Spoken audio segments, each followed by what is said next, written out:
Thank you, Dennis. Nice, isn't it?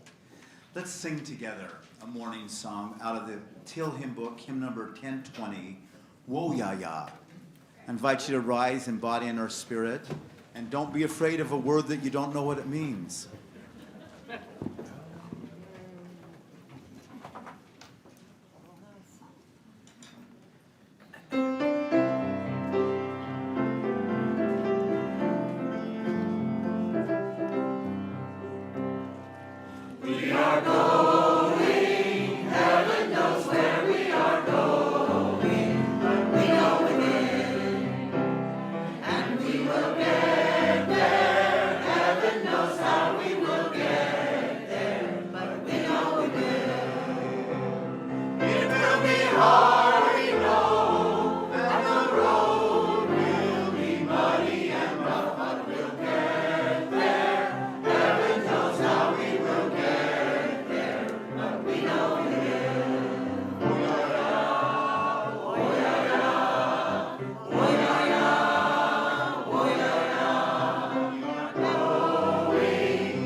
Morning. Welcome to the Olympia Unitarian Universalist Congregation. Our community envisions an interconnected world that is loving, just, and healthy. We commit to live out our mission to welcome and wonder, embrace and empower, bridge and become. Thank you for joining us today. My name is Liz Clement. I use they and she pronouns, and I'm a member of the Worship Arts team.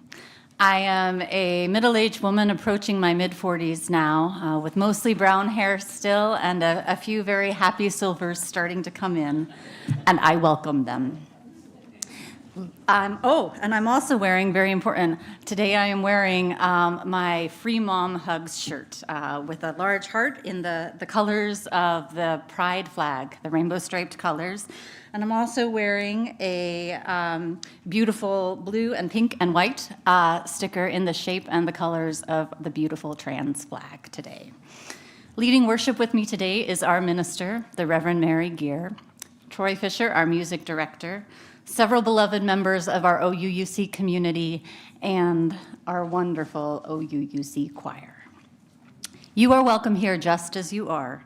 Whatever beliefs sustain you, whomever you love, however you understand and express your identity, and in all the ways you are still becoming the person you will be.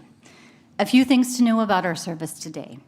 We're streaming live on Zoom and YouTube, and the service is being recorded. For those here in the sanctuary, we can see our familiar subtitles on the screen up front here, and you can see those on Zoom as well if you're online. Over here, we have soft chairs and activities for our hands so everyone can be comfortable. We're a multi-generational community that welcomes all people of all ages in the sanctuary. There's also nursery time and a story time program for children in the classroom wing, if that's something you're interested in. Please be where you're most comfortable. We are grateful for the many hands that helped make worship happen this morning. Thank you so much to all who contribute in so many different ways.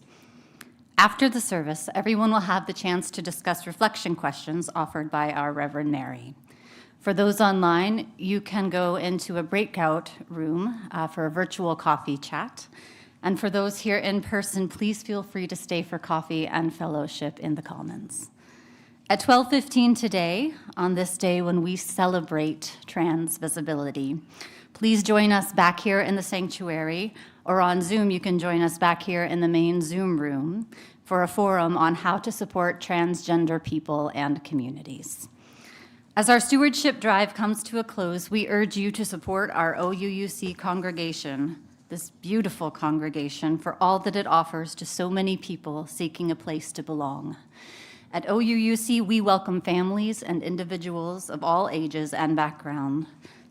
Our church buzzes with activity all week long, and in the midst of it all, on Thursday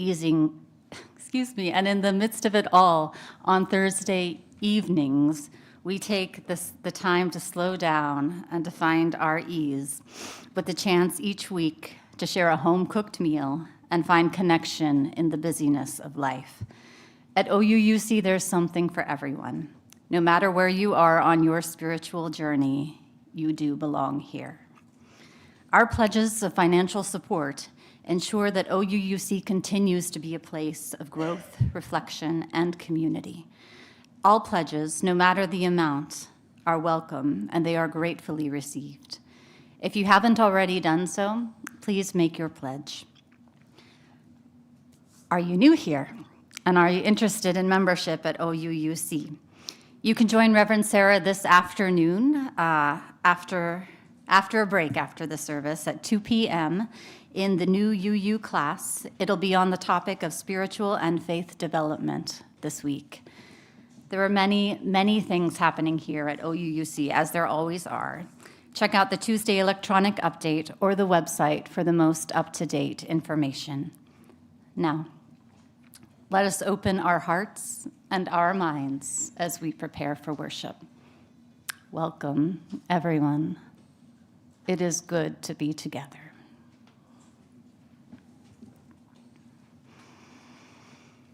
This morning, we join Unitarian Universalist congregations around the world in lighting a chalice, the symbol of our faith tradition, with the words this morning of Reverend Jamie Yandel, a non-binary minister and board-certified chaplain who serves as the Unitarian Universalist Association's transgender support specialist. The chalice is lit, and in the flames, the memory of our trans and non-binary ancestors do a dance of freedom and liberation, reminding us that we are whole and holy. We are loved beyond all measure, and in our refusal to accept anything less, may we know that we are rooted in the infinite divinity, not relegated to the outskirts of the web of all existence, but enshrined at its core, enfleshed with stardust and fairy dust, an intentional creation of space where our many gods live.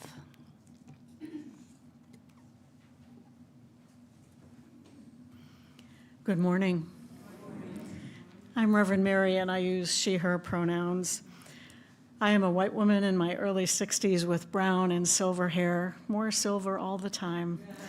I wear glasses, and today I have on a pink shirt and a black sweater and a multicolored rainbow stole. Our opening words are offered by Andrea Hawkins Kemper, who identifies as a trans minister, mom, and resurrected musician. Blessed are we who gather with open hearts together in this space today. Blessed are we, the chalice lighters of resistance, justice, love, and faith. Blessed are we, the heretics, the outcasts, the walkers of our own way. Blessed are we, the border crossers, the refugees, the immigrants, the wanderers who are not lost. Blessed are we, the transgressors, the trespassers, the passers-by, the cause takers, the defiant, and the compliant. Blessed are we, the hand extenders, the sign makers, the protesters, the protectors. Blessed are we, the trans women, the trans men, the non-binary, the cisgender, the multigender, the no gender. Blessed are we, the friend, the stranger, the lonely, the poor, the hidden, the visible, the authentic. Blessed are we who rise in solidarity. Blessed are we who cannot. Blessed are we who do not. Blessed are we, for this is our beloved community, and this is who we are. Come, let us worship together. Let's sing together again. We've been singing this month, Hauling Years, I Am Willing, and we're going to do it one more time today. It's not the last time we'll do it, but I think we're getting pretty good at it. So I invite you to rise in body and spirit. And even though the name is I Am Willing, it starts with I Am Open. That always trips us up in the choir.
Thank you, Troy.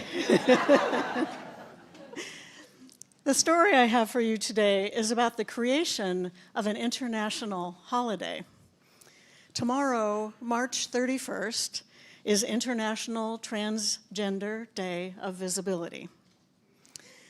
This holiday came into existence because Rachel Crandall Cocker wanted a celebration, a moment of happiness for transgender people and their communities.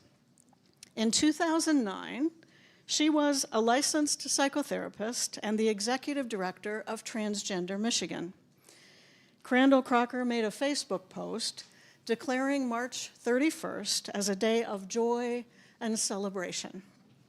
In an interview with PBS, she said, "I'd been waiting for there to be a special day for us for a long time. And I was waiting and waiting for someone else to do it. And then finally, I said, I'm not waiting anymore. I'm going to do it."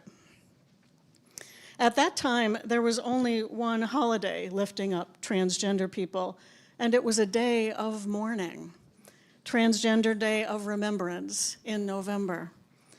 This day was created in 1989 when people marched to protest violence against transgender people and in memory of Rita Hester, a Black trans woman who was killed. Crandall Crocker wondered where the celebration was, even in the midst of our mourning. In her PBS interview, she said, "I wanted a day when we can celebrate the living, and I wanted a day where all over the world we could all be together." Crandall Crocker chose March 31st out of convenience. It was partway between Transgender Day of Remembrance in November and all the Pride celebrations in June.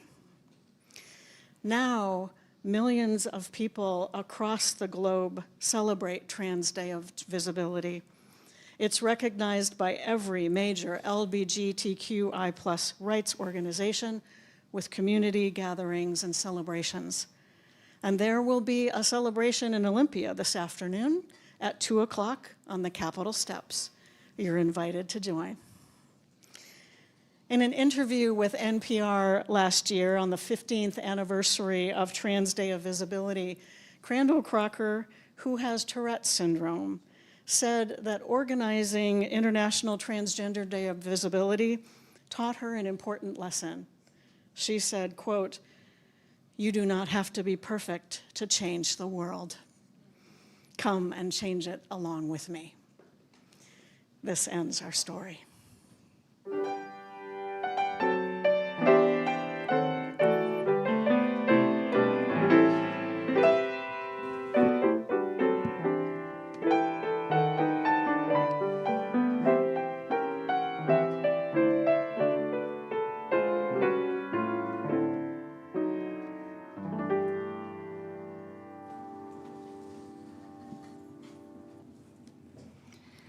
This is the final Sunday of stewardship season at OUUC, the time when we make pledges of financial support for this, our community. Stewardship is both a practical act and a spiritual practice. We know that it takes all of us to support this congregation we love. It takes all of us to provide the resources to pay our staff and our bills. And we know that joining our individual resources to do this is a profound act of community. Each Sunday, we pause to notice what is in our hearts and perhaps to place a stone in the water of community. Each Sunday of stewardship season, we have an opportunity to pause, to notice what we value, and to give an expression of gratitude for what we have received. For the past several Sundays, a different member of our OUUC community has shared a brief testimonial about something they have found here and valued. Today's testimony will be shared by our friend, Ann Hundley.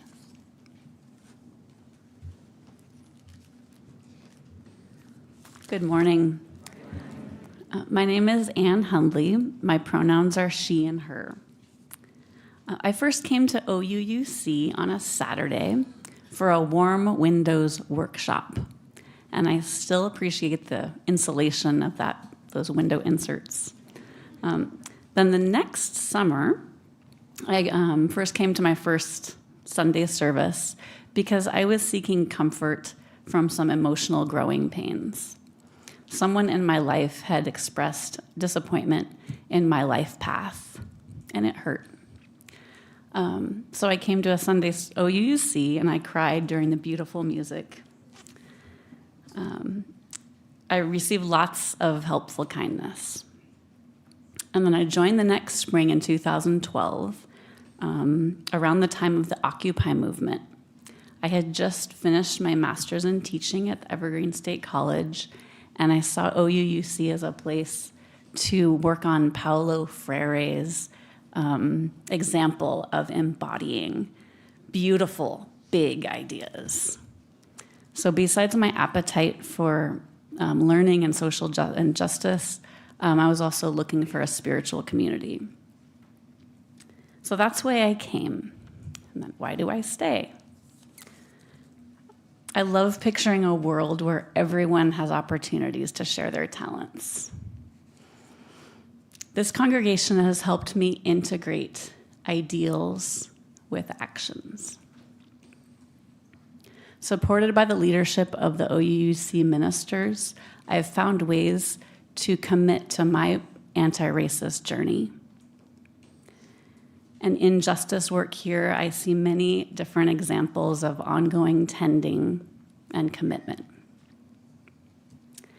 Part of what sustains me is the boundless creativity of the community offerings. For example, all the ways people have contributed to today's service. How have I grown? I've become more welcoming. I've learned new ways of being. My awareness, I'm a crier, so if I,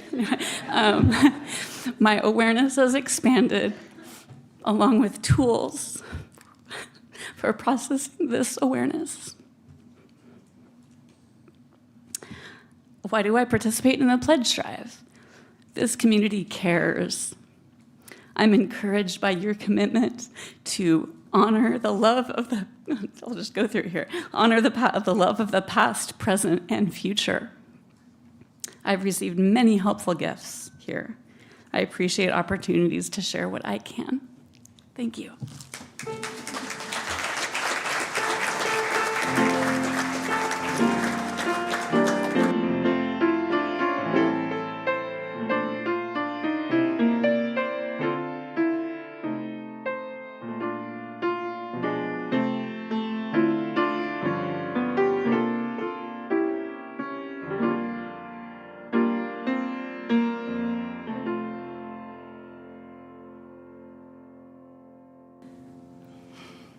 Each Sunday, we engage in the spiritual practices of generosity and gratitude by joining together in service to our community and to something greater than ourselves. We each have the power to share, and when we combine our gifts to create an offering, together we are able to do more than any of us can do alone.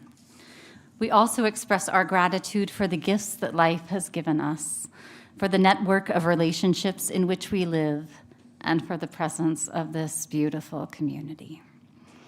If you are new or visiting us today, you are our welcome guest, and we do not expect you to contribute. However, if you are moved to be part of our offering, what you share will be most gratefully received. The offering collected here today does two things. It helps to support the ongoing work of this congregation, which is also supported by our regular pledges. The offering also supports an organization that serves our community in harmony with our Unitarian Universalist values. Our Share the Plate organization this month, for March and for April, is Wild Grief. This is what they share about their work.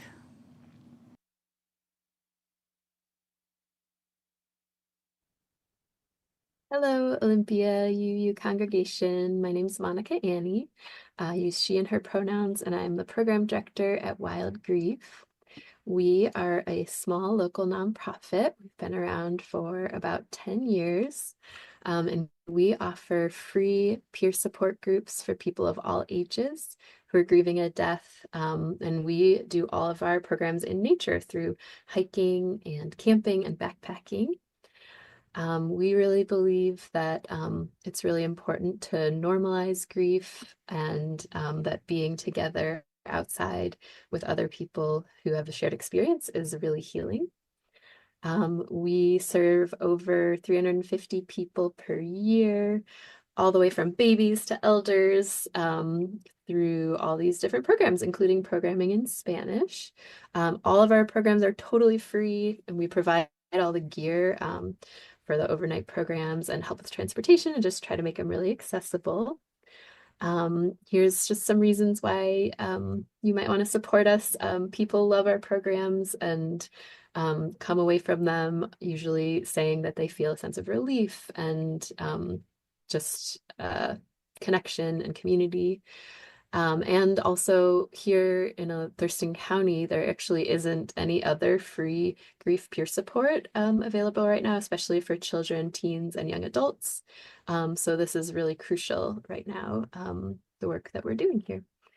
Here's some pictures from our teen backpacking trips and from our family camp out. And if you're interested in volunteering, you can just go to our website, wildgrief.org, and check out the volunteer page. We have a lot of ways to plug in. Thank you so much for supporting our work. We appreciate it.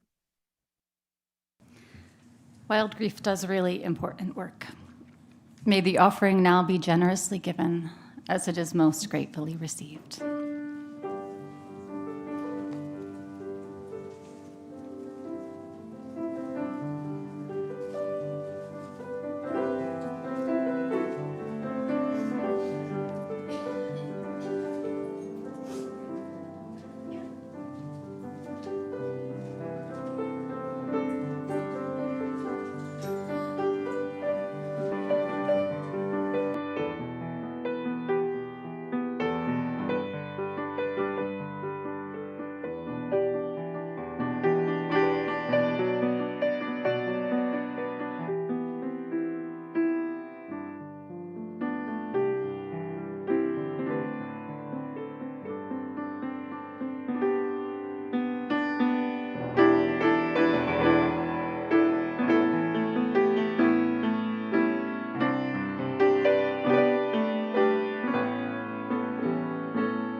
Thank you for your generosity in all the ways you share your many gifts. This morning, we do what humans have done for all of our existence. We gather in times of celebration and joy, and in times of worry and anxiety. We come into our community bringing all that is in our lives, on our minds, and in our hearts. Let's open our hearts to the complexity of life as we place stones in the water of community. You will hear a drumbeat. Allow its resonance to enter into your body. It's the heartbeat of life, the heartbeat of our community. Right now, I invite you to just take a deep breath and feel the air as it enters and leaves your body. Feel the earth solid beneath us. Feel the warmth of connection.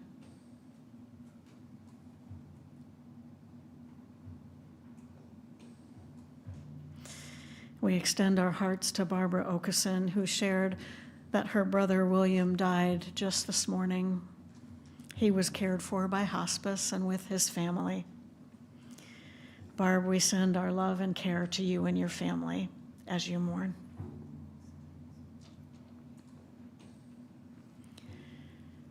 And we place a stone in the water in celebration of our trans siblings In a time of oppression, sadness, and fear, joy is an act of resistance.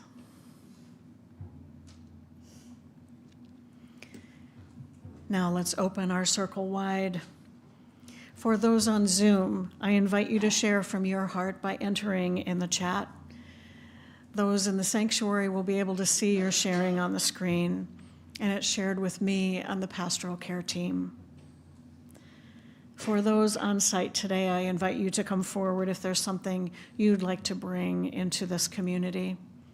You may place a stone in the water as you hold your sharing in your heart. Let's hear the heartbeat of our community as we reach out our hearts in love and care to all those who share today.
We place a stone in the water for all that has been shared online, shared from the heart. And one more stone in the water for all that we hold in our hearts and that remains unspoken.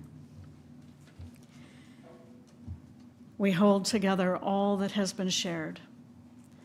May you feel yourself witnessed.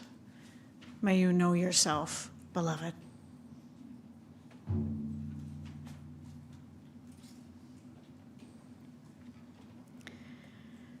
I invite you to be in whatever way is comfortable for you for prayer and meditation. And please settle in wherever you are. Relax your body in whatever way you can. Just pause to rest in this moment. Feel the grounding of our Mother Earth beneath us as she awakens in the spring. Breathe.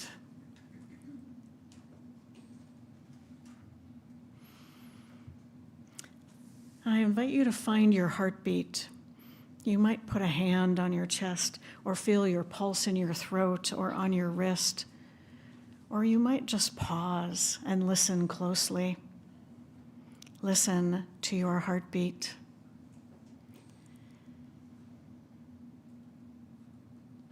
You are alive. And all around us, things are coming to life too. The crocuses and the daffodils are bursting forth. The trees are budding. The grass is green and growing.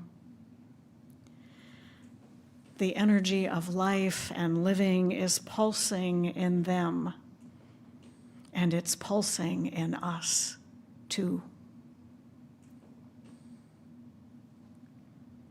In the midst of all the noise that is within us and around us, notice the sure and steady heartbeat rhythm of life. Let's be in silence together.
Don't be discouraged, oh, I realize it's hard to take courage in a world full of people. You can lose sight of it all, and the darkness inside you makes you feel so small. You can be amazing, you can turn a phrase into a weapon or a drug. You can be the outcast or be the backlash of somebody's lack of love. But I wonder what could happen. I see your true colors shining through. I see your true colors, and that's why I love you. So don't be afraid to let them show. I wanna see you, just wanna see you. I wanna see you, I wanna see you be brave.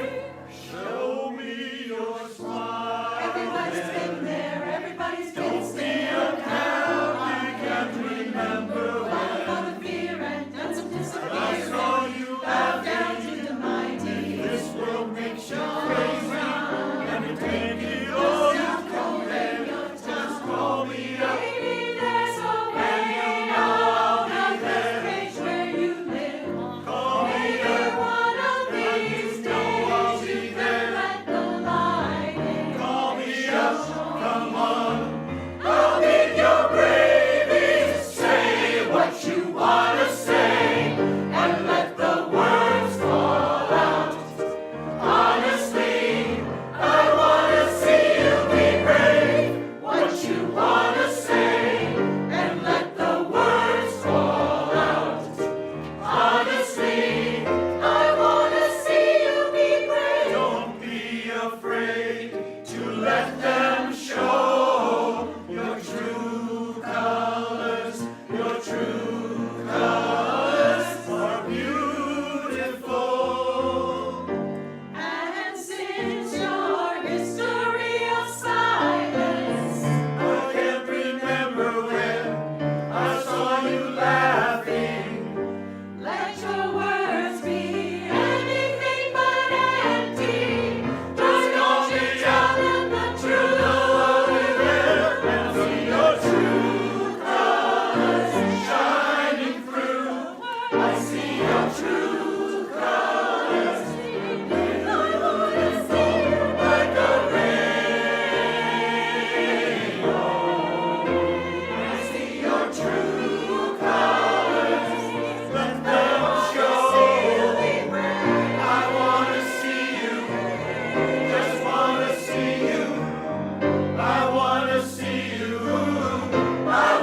Today's reading is from Jazz Jennings. In the foreword to the book, Authentic Selves, Celebrating Trans and Non-Binary People and Their Families. Jazz is at the center of the TV show I Am Jazz, which follows her and her family through her transition. Authentic Selves is the UU Common Read for this year, which means people in Unitarian Universalist congregations around the country are reading this book, including some of us here at OUUC. In the early 2000s, when we began our journey as a very young trans child with her family, we felt so alone and isolated. There were no books about transgender or non-binary kids, almost no resources, and barely any positive representation in the media. It was like we had no echo. Our first chance to be part of a community was a family picnic hosted by a local LGBTQ center. We were so excited to be part of a community, a place where we felt we could be ourselves and bond with others who mirrored our experience. Unfortunately, there were no other transgender kids. All the kids were cisgender children of same-sex couples. We felt so out of place, so disappointed. Those early years were tough. Our family was on a long journey with no map, no compass, no captain, and other than a therapist, no one to guide us. Then the discrimination began. Bathrooms became inaccessible. The bullying surfaced. The silence continued.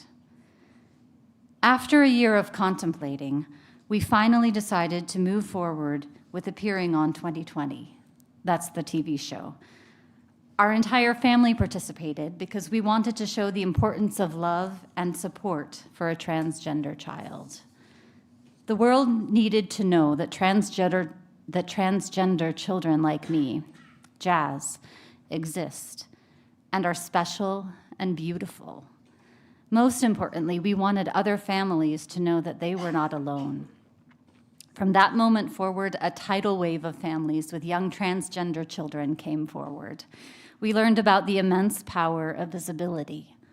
To us, visibility provides knowledge, and without both visibility and knowledge, we can't expect the world to change.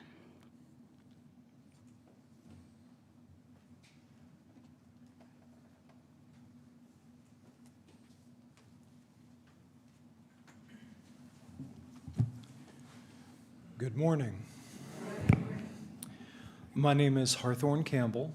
I'm in my mid-50s with a beard that has some white in it, the beginnings of what is commonly called male pattern baldness, and a bit of a paunch. I'm wearing a green shirt and black pants today, and I use she, her pronouns. I imagine that a lot of people who hear that last bit roll their eyes, even if it's not where anyone else can see. Oh, look, another guy who wants to get into women's locker rooms so he can get an eyeful. What a creep.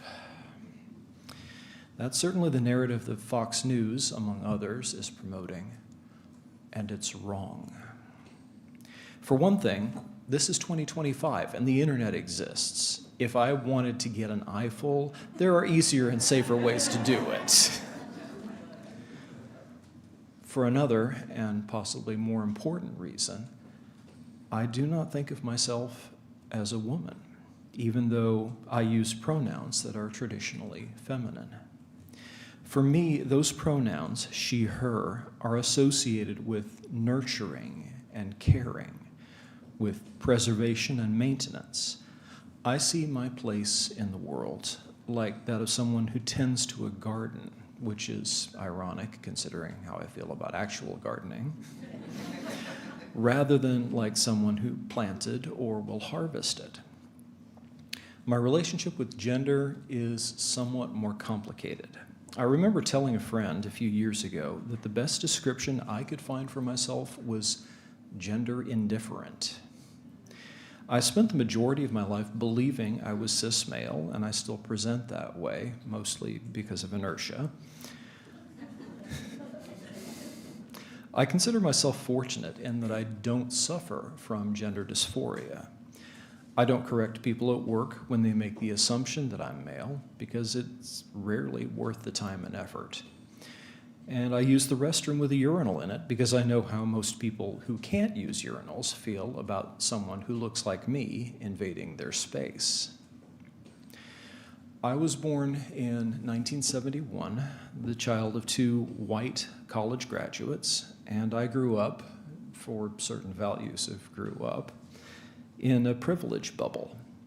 I was mostly unaware of people who didn't look, act, or think the way I did. The way I had been taught was normal.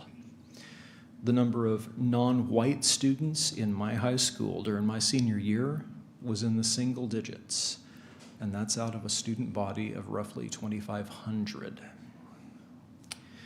Another area where my ignorance showed even into my early adulthood was in regard to orientation. I had no idea that non-straight people existed, and non-cis people were even further from my mind. I've had a few decades to examine that mindset, to unlearn some of the thought patterns that hurt or hobbled me and those around me, and to pass on to others some of the ideas that seem important to me. I know that experience is the best teacher, but I've been saying since I was in my teens that I'd rather learn from someone else's mistakes than my own. And more recently, I've added that I want others to learn from my mistakes too, rather than reinventing the pratfall. I think it's better that experience be teaching a class than a single student. For a variety of reasons, I'm not out to most of my blood relatives. My 2 daughters are notable exceptions. My younger daughter likely knew what was coming before I did.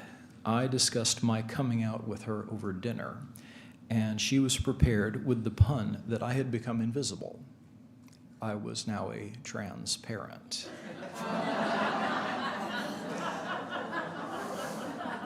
I was so proud.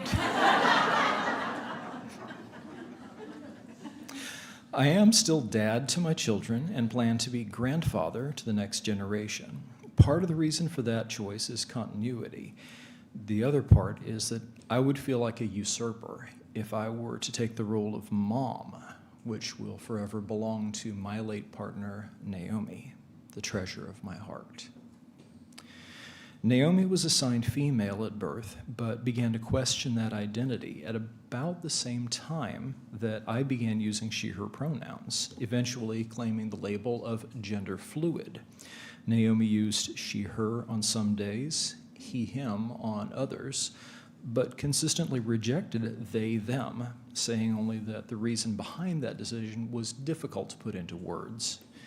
My own gender is likewise hard to pin down, but it fits well under the umbrella of queer. The word queer first appeared in print around 1510 CE. There are a few theories around its origin, including one that says it comes from Middle Low German, in which it meant oblique or off-center. According to Wiktionary, it began to be used to describe non-heterosexual people in the late 1800s, and it's gone in and out of use both as a pejorative and as a self-identifying word. My earliest memory of exposure to the word was in the title of a couple of books in my parents' house when I was growing up. Something Queer is Going On and Something Queer at the Ballpark. They're part of a series of children's mystery stories by Elizabeth Levy. And in that context, the word means strange, unusual, or unexplained. I am so glad now to belong to a community like this one, where I feel included despite the parts of me that are strange, unusual, and unexplained. I hope that each of you, in your own strangenesses, feel the same inclusion that I do. And I hope that in years to come, we continue to welcome and wonder, embrace and empower, bridge and become. Thank you.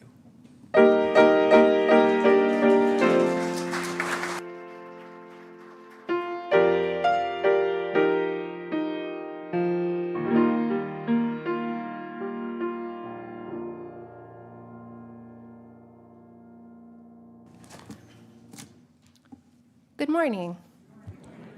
He's taller. She's taller. Sorry. My name is Alex, and I prefer they, them pronouns. I am a middle-aged person with short pink and purple hair today, wearing a rainbow shirt. For me, the rules have always been what makes a woman and a man, and anything else outside of that was against God.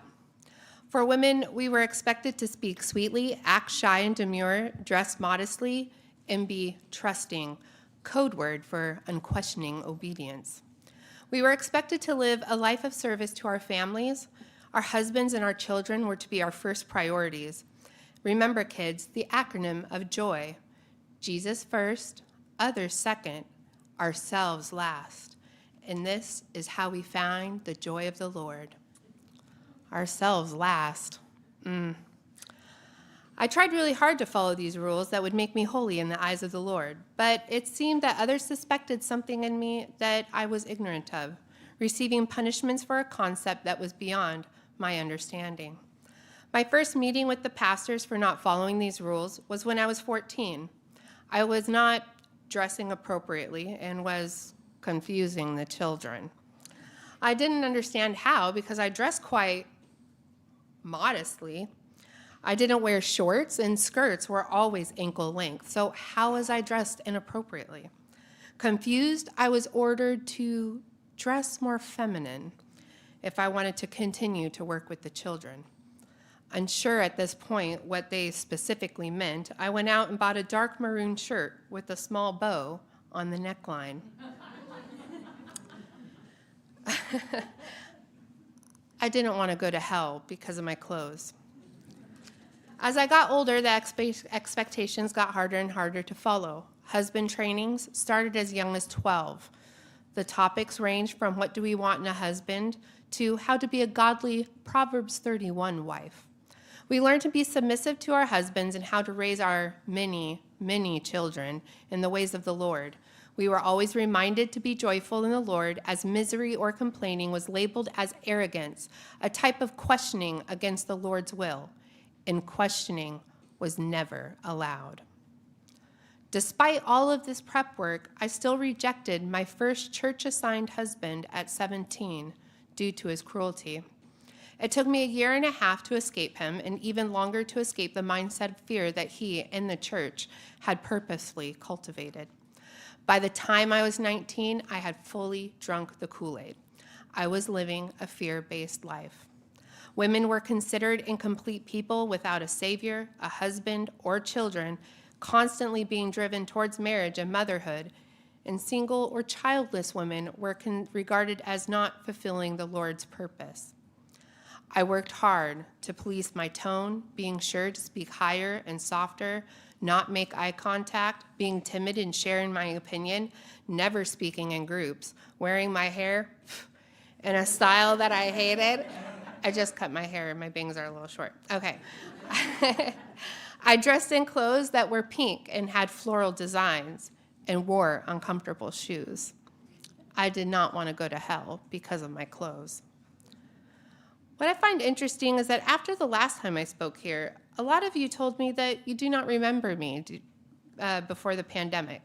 That's okay. Honestly, it made the transition that much easier. I was trained to blend in, go unnoticed, be invisible. It's not like I stayed around to chat. I had to learn to trust my community first. Now look at me. Visible.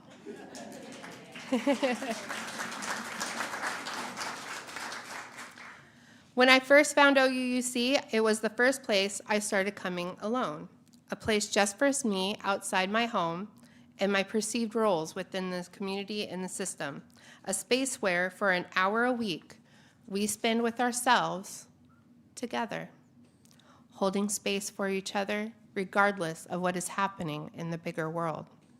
Small things went a long way, signs that I had entered a different world, a banner depicting different religions and belief systems, a plaque declaring the congregation a queer-affirming space, a map and land acknowledgement to the indigenous peoples, choosing a woman for the pulpit. and services with whole person messaging. And as I got to know you and interact more, it made me realize just how different my previous life had been. Most of you don't know what VeggieTales are or a Proverbs 31 wife. It was like I'd been living in a bubble. I finally found a place without these rules. Come as you are, we say every Sunday, however you decide to be. Given my past with the latest elections, people thought I'd be more upset, more scared. No, I say, this is not new to me. I've already experienced it firsthand, and I've already escaped it. So let me share some of my secrets with you. The first secret is that the fear you feel is on purpose. It's by design and is part of a larger strategy to keep you in fight or flight mode. For a fear-based life is the ultimate mind control tool. Do you feel the constant need to be doing something? Closely following the news to stay informed. Do you feel unfocused in your everyday life? Feeling a growing disconnect to your family or yourself? You may not fear hell or judgment, but perhaps there's an urgent fear of loss or concern that the other side is winning. And if you think there's sides, you're already missing the point. Fear makes people question themselves, turn on their families, be disgusted with their friends, suspect their neighbors, and distrust their community. I'm not more worried because, well, I trust my community. I trust that every Sunday morning we will gather here in this queer affirming space, and no matter who I have to be out there in here, I will always be Alex. I can always proclaim myself they, them pronouns, and still be treated with love and respect. Another secret I have is Troy's favorite. You don't need to bathe in poo to know that it's poo.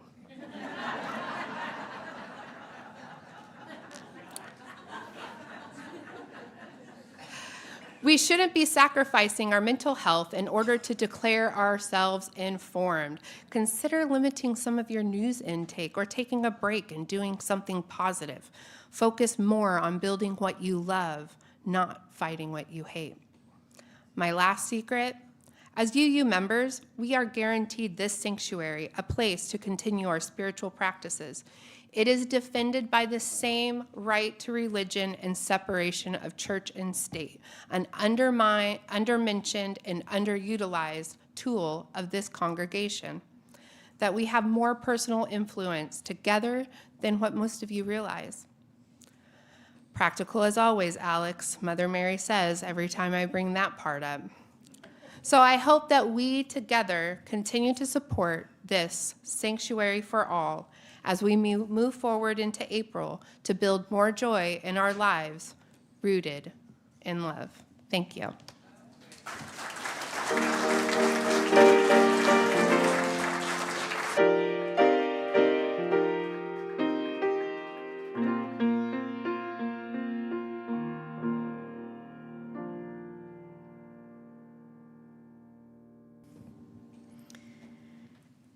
On February 27th, the Tumwater School Board voted to support proposed amendments to the Washington Interscholastic Activities Association policy that would ultimately keep trans athletes from playing with biological girls in sports. It's kind of a convoluted path that got Tumwater to this point. And what happened is there was a girls' basketball game. Tumwater was the home team. They were playing Shelton, and there was a trans athlete on the Shelton team. Two of the Tumwater players sat out the game in protest against a trans player on their court. And this, of course, because of social media, came to regional and national attention. And the Tumwater School Board thought it was important to show that they were in support of regulations against trans athletes. And now, in an interesting twist, because Tumwater hosted the game and allowed a trans athlete on their court, they are being investigated by the federal government and are at risk of losing their Title IX funds to support girls' sports. Now, if this makes your head spin, well, of course it does. You're not alone, and there is a lot spinning right now. And amidst all of that spinning, I want us to acknowledge that there is so much threatening our trans siblings right now. In some ways, it would be easier to remain unseen, and some are understandably choosing to be invisible or to return to being invisible. Today, you've heard the words of many trans and non-binary leaders who are choosing to not be silent or invisible. I am so very grateful to Hawthorne and Alex for being willing to share their story with us today. It is with knowledge and visibility that we can change the world. More than anything, I want us to remember that the attack on trans individuals right now is not somewhere else. It's here in our community. And the attack on trans individuals is not someone else. It's us. They are us. There are people who are seeking to deny the humanity of some of us by erasing laws and policies, by erasing public records, and by trying to erase the past. But they cannot erase people, and they cannot erase stories. We are the keepers of the stories we've heard today, and the stories we will continue to hear if we listen. Those of us with privilege must keep visible and lift up the voices that say there is humanity in all people. There is beauty in variety and difference, and there is sacredness in all bodies. I know that it can seem really overwhelming right now because there's about 1 million issues that urgently need our attention. We'll talk more about how to support trans individuals and communities in the forum after the service today at 12:15. And I would say the primary action of us today is to see. Notice those who are visible here among us, who choose to be visible. Listen for pronouns and address others as they request, and welcome all with open arms and open hearts as we continue to create a safe harbor here in the storm of life. I'm going to close with words from Quim Gormley, a theology student and trans advocate. She writes, "An important lesson for cis people is that if you want to know what's good about a gender, ask a trans person. Want good masculinity? Ask a trans man. Want someone who really understands what's valuable about femininity? Talk to trans women. As a trans woman, I love the way women are soft. I love the way we sparkle, the way we twirl. This is how I enter the world, and I've paid a high price for it my entire life. But last fall, the Republican Party spent $215 million on ads targeting women like me, trans people. They want me to be something I have never been and will never be, a man." And Gormley ends this way. "They're coming for us. We're going to have to fight. We're going to have to be strong. But they don't get to take my sparkle, or my softness, or my twirling, or my joy. And they sure as hell don't get to take my gender."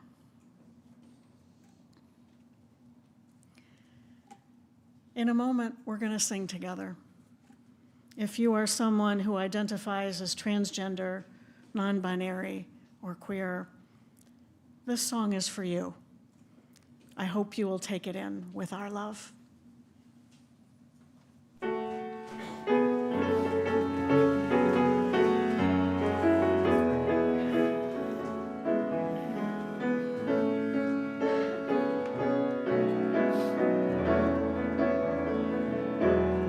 How could anyone ever tell you you were anything less than beautiful?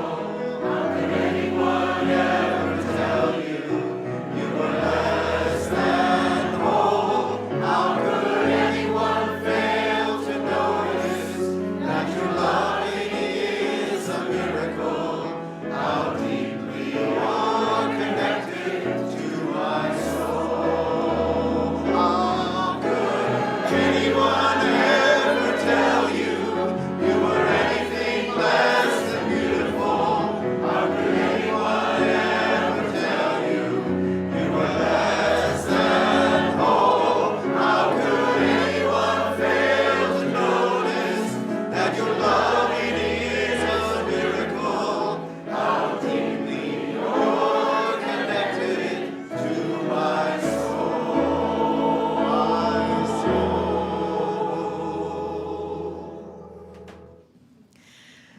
extinguish our chalice with the words of the Reverend Sean Parker Dennison, a trans Unitarian Universalist minister, speaker, writer, poet, and activist.